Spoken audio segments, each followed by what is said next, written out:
We do this awesome thing here at Bottoms Up. In this room behind me, we have our morning meeting every single morning, and every week we pick a new person to run that morning meeting, and that person is obligated to pick something, pick a topic, pick a subject, and teach to the rest of the group. And this week it was Matt Muncy, and he chose gratitude, the positive effects that gratitude can have on your life and your surroundings. And frankly, he has done an amazing job this week, just an amazing job with the subject matter and running the morning meeting.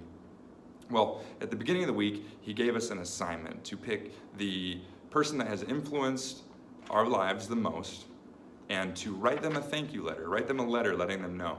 And so I wanted to share my letter with you. Let's see if I can get through it without tearing up. This will be like take 3. Anyway, the person that has influenced my life the most is my dad. Dad, upon hearing this, your jaw is probably on the floor. You get to play the villain in a lot of my stories. I'm still going to have to insist this is a huge compliment, but I'm holding out little hope that we will ever see fully eye to eye on this matter. Very early on in life, you taught me the value of a hard day's work, though I would not fully appreciate it until many, many years later, and honestly probably still can't fully appreciate it. At the time, I was certain you were using me as slave labor because one of your favorite sayings upon me inquiring about compensation was, "You get food and a roof over your head." Now, I'm fairly certain that this is the exact definition of slave labor. What was missing from that equation, however, is that you were right there with me. You have always owned your own business. I know now as a business owner myself, at times, food and a roof over your head can be considered luxury items. I look back on that now with a much bigger appreciation and know that my ability to outwork anyone on the planet came from those early teachings / violations of child labor laws. I have been blessed with many, many, let's call them wacky stories from growing up being raised by a single dad. But who am I to talk? I am 35 years old, your age at the time, and can barely take care of a dog. I can't even fathom trying to tend to a 7-year-old and a 5-year-old that just lost their mom after having just lost your wife. It's honestly a miracle me and my sister are alive. And coming from my current perspective, that is a tremendously major compliment. Not only are we alive, but we are alive and well. Here's what I want to say. Here is a fraction of what I have learned from you that has helped make me who I am today. It was not reading or writing skills. All jokes aside, stay positive.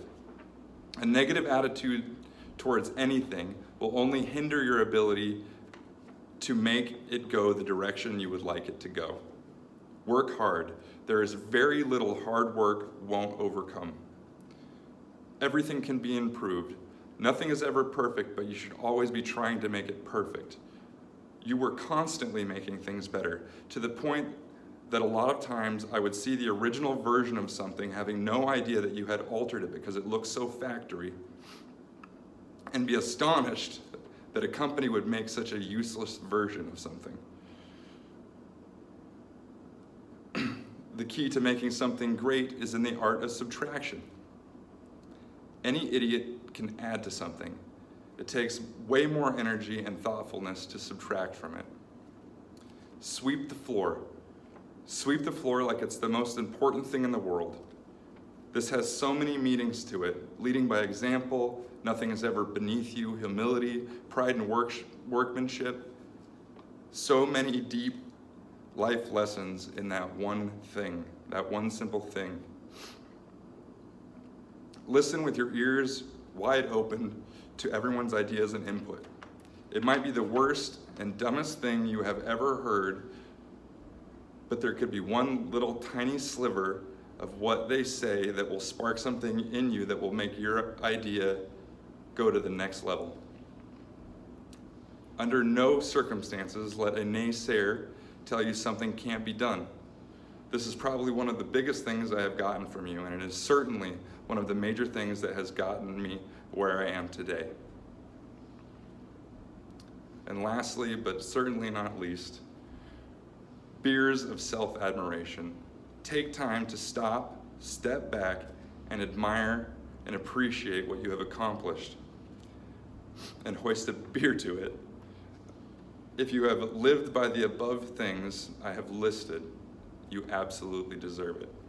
So I know I don't say it enough, but I love you and thank you. Your number one son, your only son, Josh. Thank you.